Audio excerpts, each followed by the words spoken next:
SSP kitchen থেকে জানাই তোমাদেরকে অনেক অনেক স্বাগত। তো দেখো, আজকে আমি নতুন ধরনের একটা পাটিসাপটা পিঠা রেসিপি বানিয়েছি। তো এই পাটিসাপটা পিঠাটা কিভাবে বানিয়েছি আর কি কি দিয়েছি পুরো ভিডিওটা দেখো। আশা করছি ভালো লাগবে, আর ভালো লাগলে অবশ্যই একটা লাইক শেয়ার করো এবং পাশে থাকার অনুরোধ রইল। তো চলো দেখিয়ে দিই কী কী নিয়েছি চাল, ভাতের চাল নিয়েছি, যে চালে আমরা ভাত রান্না করে খাই সে সিদ্ধ চালটা নিয়েছি। 200 গ্রামের মতো চাল আছে। এই চালটা আমি তার আগের দিনে রাত্রিবেলা ভিজতে দিয়ে রেখেছিলাম। দেখো চালটা কিন্তু খুব সুন্দরভাবে ভিজে গেছে। দেখো সামনের থেকে দেখিয়ে দিয়েছি, আর কত সুন্দর সাদা হয়ে গেছে চালটা। যতটা ভিজবে তত বেশি সাদা হবে চালটা, আর পিঠেগুলো কিন্তু ধবধবা সাদা হবে। তো চালটা যতক্ষণ খুশি তোমরা ভিজিয়ে রাখতে পারো। সারা রাত সারাদিন ভিজতে দিয়ে রাখতে গেলে পিঠাটা আরও ভালো হবে এবং বাটতেও সুবিধা হবে এবং পিঠাটা দেখতেও ভালো লাগবে, আর বাটাটা খুব সুন্দর হবে, খুব তাড়াতাড়ি বাটাটা হয়ে যায়। তা আমি এটা রাতের দিকে ভিজতে রেখে দিয়েছিলাম, তার পরের দিনে আমি সন্ধ্যের দিকে পিঠাটা বানাচ্ছি। তো দেখো একবার আমার বাটা হয়ে গেছে, আরেকবার বেটে নেব। তো দেখিয়ে দিচ্ছি ব্যাটারটা, দেখো একটা চামচ দিয়ে দেখিয়ে দিই, দেখো কতটা স্মুথ হয়েছে, খুব সুন্দর হয়েছে। আর এই ব্যাটারটা কিন্তু খুব সুন্দর ধবধবা সাদা দেখাচ্ছে। যত সাদা হবে তত পিঠেগুলো কিন্তু দেখতে ভালো লাগবে। দেখো আমি দুবারে কিন্তু সব পুরো চালটাকেই বেটে নিয়েছি। সবটাই আমার বাটা হয়ে গেছে। সবটাতে আমি একটা জামবাটির মধ্যে নিয়ে নিলাম, আর মিক্সির বাটিতে যেটুকু লেগেছিল সেটার মধ্যে একটু জল দিয়ে দিলাম, আর একটুখানি জল দিয়ে দিলাম। ব্যাটারটা একটু পাতলা করব, কারণ এটার সাথে আমি কিছুটা ময়দা মেশাবো। 200 গ্রামের চালে 50 গ্রামের মতো বা 100 গ্রামের মতো ময়দা মেশালে পিঠাটা কিন্তু দারুণ নরম হবে, আর খেতেও কিন্তু অনেক সুস্বাদু হবে। তো দেখো আমি ছোট ডাবু 1 ডাবু মতো ময়দা দিয়ে দিয়েছি, আরও হাফ ডাবু মতো দিলাম। এবার পুরোটাকে ভালো করে মিশিয়ে নিতে হবে, যাতে একটা কোনো গুটলি না থাকে। দুটোকে ভালো করে মিশিয়ে নিতে হবে।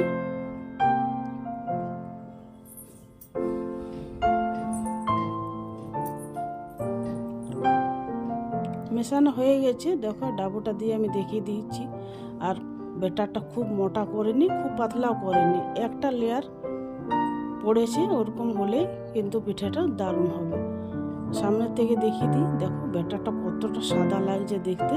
পিঠেগুলো কিন্তু এরকম সাদা হবে। ব্যাটারটা রেডি হয়ে গেছে, ঢাকা দিয়ে সাইডে রেখে দিলাম। ততক্ষণ আমি এদিকে পুরটা রেডি করে নেব। তো কড়াইয়ের মধ্যে দিয়ে দিলাম সাদা তেল, আর দিয়ে দিলাম 1 বাটির মতো সুজি। সুজিটাকে হালকা করে ভেজে নিতে হবে। সুজির কোনো কালার আনা যাবে না, শুধু সুজিটার হালকা ভাজা গন্ধ এলেই হবে।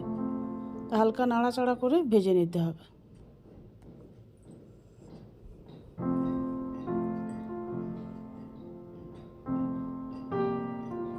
সুজিটা ভাজা হয়ে গেছে, দেখো খুব একটা কালার আনিনি, এরকম হলে কিন্তু ভালো হবে। তো সুজিটা আমি রেখে দিয়ে 1 বাটি মতো নিয়ে নিলাম মাওয়া, যেটাকে চাচি বলে বা মাওয়া, যেটা খুশি বলতে পারো, কারণ আমাদের এদিকে মাওয়া চাচি দুটোই বলে।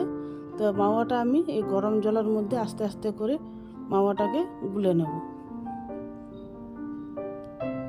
পাতলা একটা ব্যাটারের মতো রেডি করে নেব।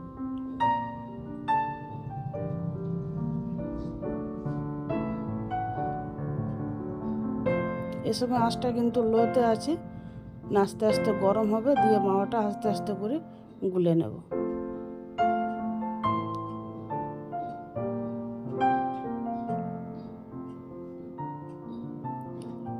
মাওয়াটা আমার অনেকটাই গোলা হয়ে গেছে।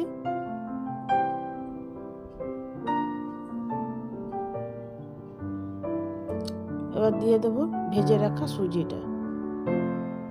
দেখো সুজির আর মাওয়ার কালারটা কিন্তু একই এসছে।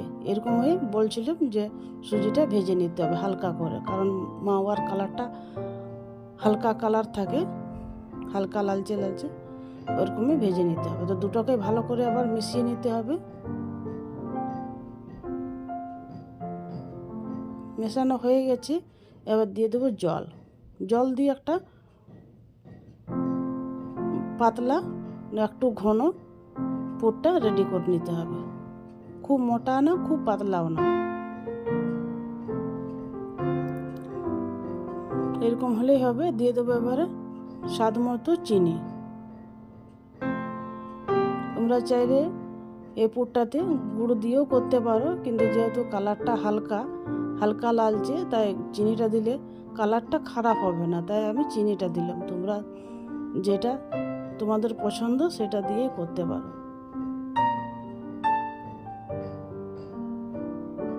সবগুলো ভালো করে মিশিয়ে নেব।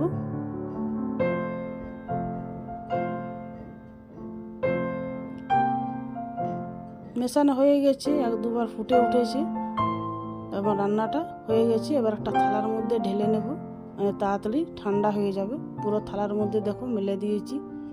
তো তখন আমি এদিকে ব্যাটারটা রেডি করে নেব। আরেকবার একটু ডাবুটা চালিয়ে দিই, কারণ চালের গুঁড়াটা আছে তো তলার মধ্যে বসে যাবে।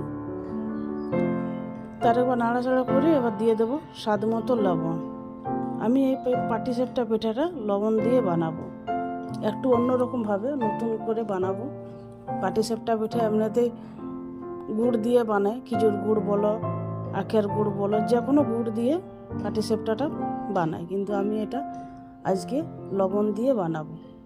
তোমাদের যেরকম পছন্দ সেরকমই বানাতে পারো। ব্যাটারটা একটু ঘন হয়ে গেছিলো বলে 1 থেকে 1.5 চামচের মতো জল দিয়ে আবার ব্যাটারটাকে গুলে নেব।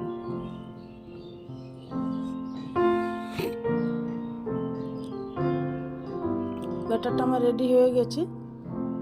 দেখো খুব মোটা নেই, খুব পাতলাও নেই। একটা ননস্টিকের তাওয়া আমি বসিয়ে দিয়েছি। ননস্টিকের তাওয়াতে করবো বলে ব্যাটারটা একটু পাতলা করেছি, কারণ ননস্টিকের তাওয়াতে বানালে কোনো অসুবিধা নেই, খুব সুন্দরভাবে পিঠেগুলো ছেড়ে যাবে, আবার বানাটা খুব সুন্দর হবে। তো ছোটো ডাবুটাই 1 ডাবুর মতো করে দিয়ে আস্তে আস্তে করে মেলে নিতে হবে।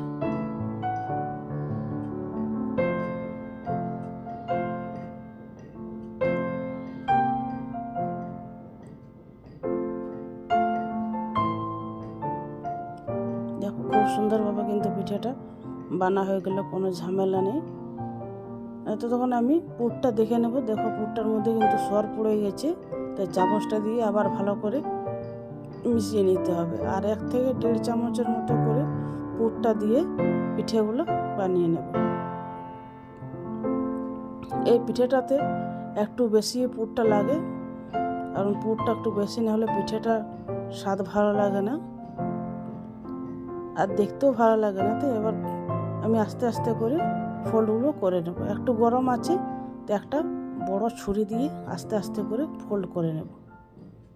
তোমরা চাইলে খুন্তি দিয়ে বা হাত দিয়ে করতে পারো। আমি একটা ছুরি দিয়ে পিঠেগুলো বানিয়ে নিলাম। খুব সুন্দরভাবে দেখো বানানো হয়ে গেছে। এবার একটা খুন্তিটা দিয়ে তুলে দেখিয়ে দিই সামনের থেকে। দেখো কতটা সুন্দর লাগছে আর কতটা ধবধবে সাদা হয়েছে। একটা পিঠে আমার রেডি হয়ে গেছে। এবার আর একটা বানিয়ে দেখিয়ে দিই। আর এক ডাবু দিয়ে আস্তে আস্তে করে মেলে নিতে হবে।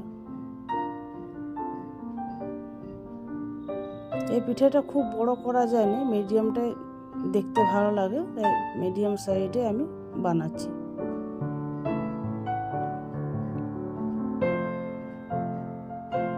খুন্তিটা দিয়ে পাল্টিয়ে দেখিয়ে দিলাম। দেখো খুব সুন্দরভাবে কিন্তু ছেড়ে যাচ্ছে। এই ছাড়ানোর জন্য আমি খুন্তিটা দিয়ে দেখিয়ে দিলাম, কিন্তু যে দিকটা দিচ্ছি আমরা সেই দিকটাই পিঠেটা করতে হবে, উল্টো দিকেই করা যাবে না। ওপরটা দিয়ে পুরটা দিয়ে ফোল্ড করে নিতে হবে। উপরটার দিকে যদি পুরটা না দেওয়া হয়, তলার দিকে যদি দেওয়া হয় তাহলে কিন্তু ফেটে যাবে। তাই ওপরটা দিয়ে এবার পুরটা দিয়ে আস্তে আস্তে করে ফোল্ড করে নিতে হবে। খুব বেশি গরম নেই, ছোঁয়া যাচ্ছে, তো হাত দিয়ে করলে একটু দেখতে ভালো লাগবে আর শেপটাও খুব সুন্দর হবে, তাই আমি হাতটা দিয়ে করে নিচ্ছি। দেখো উলট পালট করছি কিন্তু ছেড়ে যায়নি, খুব সুন্দরভাবে চিটিয়ে গেছে। এরকম করে বাকি পিঠেগুলো আমি বানিয়ে নেব। দেখো সবগুলোই কিন্তু আমার বানানো হয়ে গেছে। এই শেষেরটা দেখিয়ে দিলাম, বাকিগুলো দেখিয়ে দিচ্ছি। দেখো থালা ভর্তি পিঠে বানা হয়ে গেছে আর দেখতে কতটা সুন্দর লাগছে। দেখো পুরগুলো কিন্তু বেরিয়ে আসে, কতটা সুন্দর লাগছে দেখতে। তো তোমরা অবশ্যই এরকমভাবে একবার অন্তত ট্রাই করে দেখতে পারো। দারুণ টেস্ট লাগে খেতে, আর বানানো খুবই সিম্পল এবং খুব সহজভাবে বানিয়ে দেখিয়ে দিলাম। কতটা সুন্দর লাগছে দেখতে সাদা সাদা পিঠেগুলো। সামনের থেকে দেখিয়ে দিই। পুরো ভিডিওটা দেখার জন্য অসংখ্য ধন্যবাদ জানাই।